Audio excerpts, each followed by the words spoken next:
ανέστη εκ νεκρών,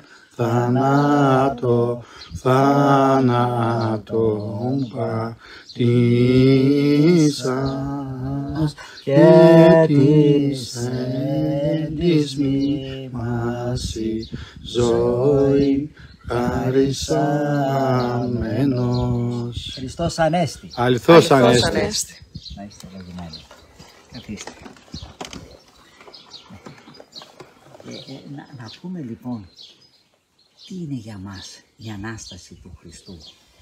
Πόσο σημαντικό είναι για τον κάθε ένα από εμάς.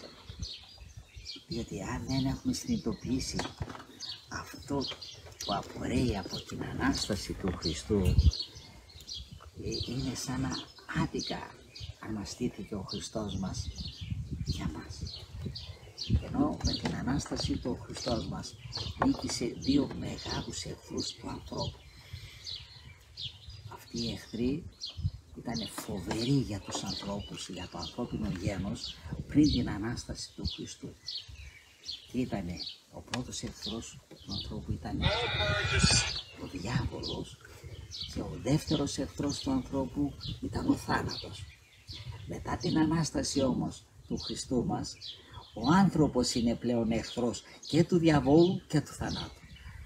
Διότι μαζί με τον Χριστό μπορεί και ο άνθρωπος πλέον να νικήσει αυτούς τους δύο μεγάλους εχθρούς του.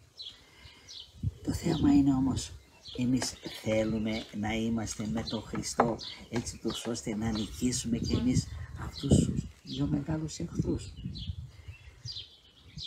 Το θέμα είναι προσωπικό, βλέπετε. Αν θέλει ο άνθρωπος μπορεί να συνεχίσει με τον Χριστό, να γίνει άνθρωπος του Χριστού και τότε μαζί με τον Χριστό μπορεί να νικήσει τους δύο αυτούς μεγάλους εχθρούς. Αν όμως δεν συμμαχίσει με τον Χριστό και δεν θέλει να είναι με τον Χριστό, εις μάτι λοιπόν για αυτόν τον άνθρωπο πλέον η Ανάσταση του Χριστού δεν έχει να ωφεληθεί. Αυτός ο άνθρωπος που δεν θέλει να είναι με τον Χριστό δεν έχει να ωφεληθεί με την Ανάσταση του Χριστού μας. Μου έρχεται στη μνήμη τώρα, για όλη την ανθρωπότητα βέβαια ο Χριστός αναστήθηκε, αλλά όχι μόνο δεν τον πιστεύουν όλη η ανθρωπότητα, αλλά μάλλον και τον πολεμεί ένα πολύ μεγάλο ποσοστό της ανθρωπότητος, αντί να ωφελείται από την Ανάστασή του, τον πολεμάει τον Χριστό μας. Και βλέπουμε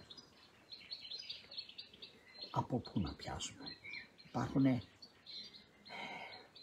χιλιάδες άνθρωποι οι οποίοι είναι άπιστοι, είναι άθεοι, είναι αντίχριστοι, είναι κατά του Χριστού μας. Ναι.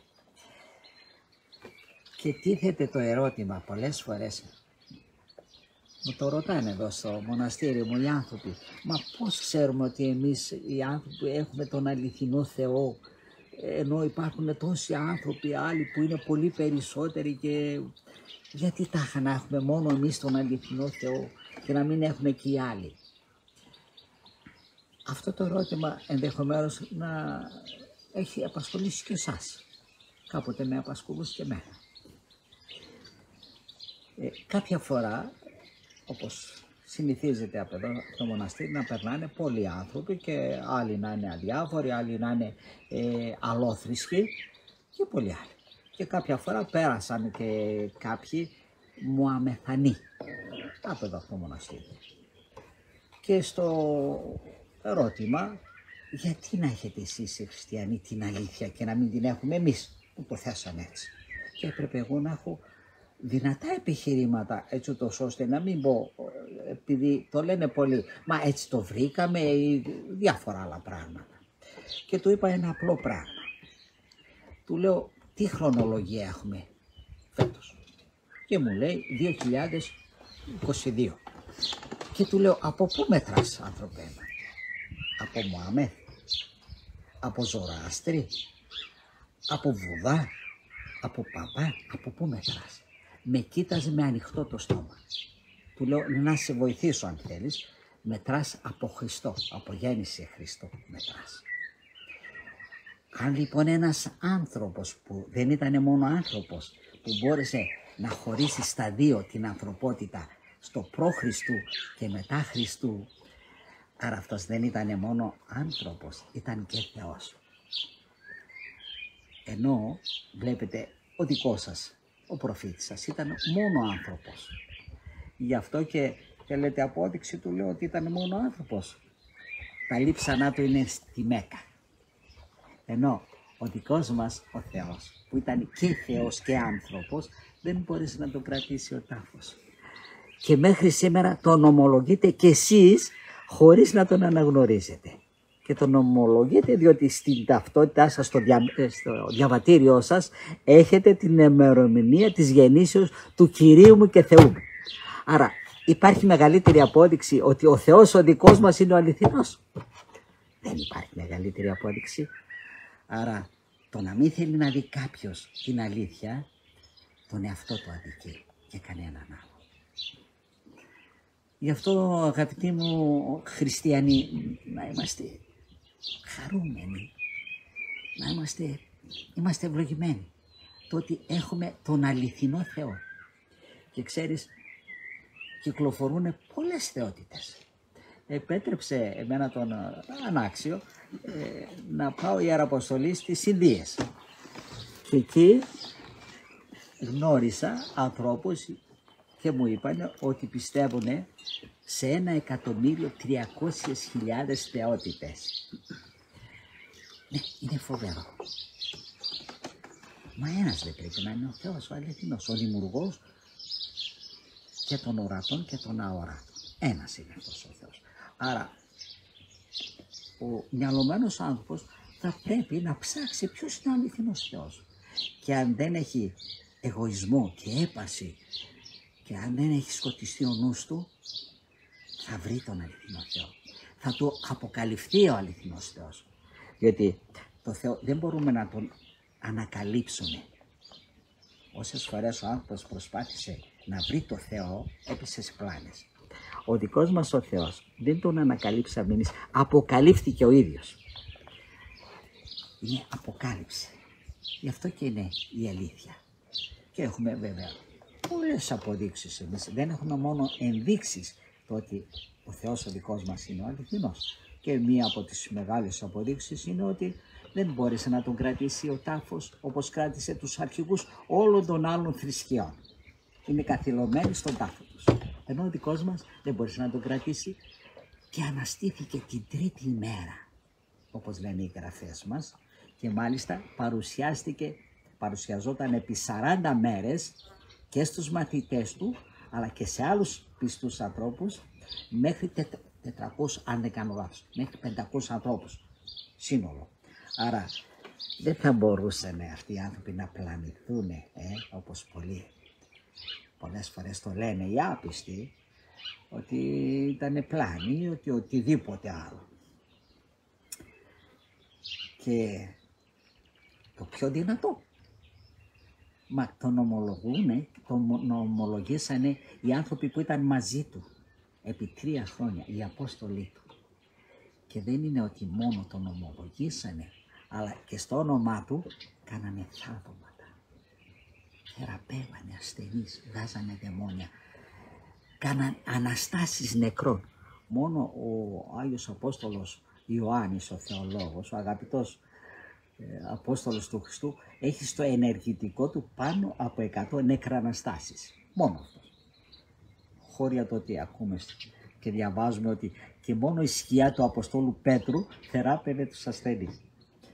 Μα τι άλλες αποδείξεις θέλουμε? Μέχρι σήμερα το έχουμε Άγιο σημερινό Άγιο στο όνομα του Χριστού μας, του αληθινού Θεού μας, ο οποίος μετά την κοίμησή του έχει 5.500 θαύματα.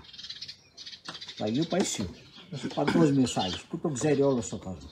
Λοιπόν, μόνο ο αληθινός Θεός θα μπορούσε να ανακηρύξει και να κάνει Αγίους.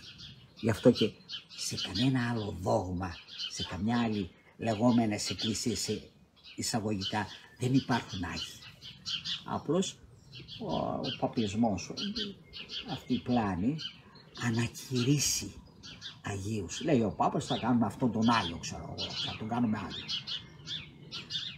Ας ήταν και φωνιάς, ξέρω εγώ, ναι. Ενώ εμάς η Εκκλησία δεν ανακηρύσσει.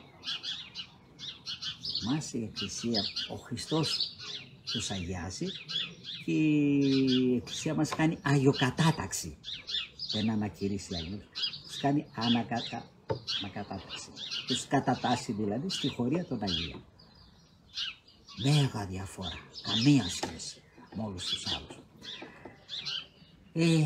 Ναι, και μου έρχεται έτσι στη μνήμη τώρα να σας πω ότι μέχρι πάντοτε βέβαια ο Χριστός μας θα είναι και στους αιώνας θα είναι αυτός, θα είναι ο Θεός ο αληθινός έως τις εντελείες του κόσμου. Θυμούμαι έτσι με πολύ κατάνοιξη που ο Θεός επέτρεψε και με έστειλε στην Αφρική. Στην Τανζανία, στην Αιθιοπία με τη χάρη της, στη Μαδαγασκάρη και σε άλλα μέρη. Και το φοβερό ποιο ήταν ότι ενώ οι άνθρωποι δεν γνώριζαν τίποτε για Ορθοδοξία, έφτανε όμως μόνο η συνείδησή τους, τους πληροφορούσε πριν ακόμα πάμε να τους συναντήσουμε, ερχόντουσαν αυτοί να μας υποδεχθούν με φωνές, με τραγούδια, με πηδήματα. Βέβαια εγώ μη γνωρίζοντας τις χαρές τους και έλεγα τώρα θα μας φάνε μέσα στη ζούγκλα. Αλλά αυτοί το κάνανε από χαρά, πηδούσαν ψηλά εκεί, ναι. Δόξα τω Θεώ. Και ποιο ήταν το καταπληκτικό και ποιο είναι το καταπληκτικό. Όσοι θελήσουν να γνωρίσουν την Ορθοδοξία και βαπτίζονται, δεν ξέρω με τι τρόπο, ο Θεός έλυνε και τα προβλήματα της τροφής τους. Είναι φοβερό. Φρόντιζε ο Θεός μαζί με την πίστη να φροντίσει και τα υλικά πράγματα. Βλέπετε, αυτός είναι ο Δημιουργός μας, αυτός είναι ο Θεός μας, αυτός είναι. Αυτόν πιστεύουμε και με αυτόν αν χρειαστεί να δώσουμε και τη ζωή μας ακόμη. Γι' αυτό και βλέπετε η μόνη πίστη που κυνηγείται με δόντια και με όλες τις δυνάμεις του διαβόλου, τις σκοτεινές δυνάμεις, είναι η Ορθόδοξη πίστη. Παγκόσμια. Δεν κυνηγείται άλλη πίστη όπως κυνηγείται η πίστη του Ιησού Χριστού μας. Αλλά ξέρετε πως μοιάζει αυτό? Είναι σαν να κλωτσάει κάποιος ξυπόλυτος στα καρφιά όταν τα βάλει με τον Χριστό. Διότι το να τα βάλεις με έναν άνθρωπο ή θα νικήσεις ή θα νικηθείς. Αλλά το να τα βάλεις με τον Χριστό δεν υπάρχει περίπτωση να μην νικηθείς. Γι' αυτό και εμείς χαιρόμαστε που έχουμε τον αληθινό Θεό, αρκεί να μείνουμε αιώνια μαζί Του και να μην χωριστούμε με τίποτα.